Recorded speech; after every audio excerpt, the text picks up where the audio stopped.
Hello and welcome to all of you guys. মাথায় ফুল গুজে ঢং করে চলো আজকের কাজ শুরু করি। এমনিতে তো বিনা পরিশ্রমে কোনো ফল পাওয়া যায় না, বাট আমি যদি বলি হ্যাঁ হয়, বিশ্বাস করবে? যারা নতুন বাগান করেছো বা ভাবছো বিনা পরিশ্রমে ফুল পেতে গেলে বাগানে অ্যাট ফার্স্ট পর্তুলিকা গাছ অ্যাড করতেই পারো।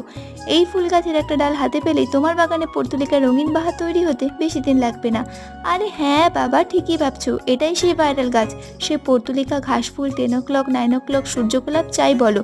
তোমাদের কার কার বাগানে এই ফুল গাছ আছে জানিও কিন্তু। একটা ডাল জোগাড় করে বাগানের নর্মাল মাটি আর গোবর সার মিক্স করে ডালগুলো লাগিয়ে সূর্য মামার আন্ডারে রেখে দাও, কারণ এই ফুল সূর্য মামাকে ভীষণ ভালোবাসে। আমি এখানে আমার আগের লাগানো পর্তুলিকা গাছগুলো রুট বাউন্ড হয়ে যাওয়ার জন্য রিপোর্টিং করেছি। বেশি ফুল পাওয়ার জন্য বড় হয়ে যাওয়া ডালগুলো কাটাই ছাঁটাই করে বাদ দেওয়া ডালগুলো আবার লাগিয়ে দিয়েছি। এখনকার মতো কাজ আমার এখানেই শেষ। দেখা হচ্ছে নেক্সট ভিডিওতে।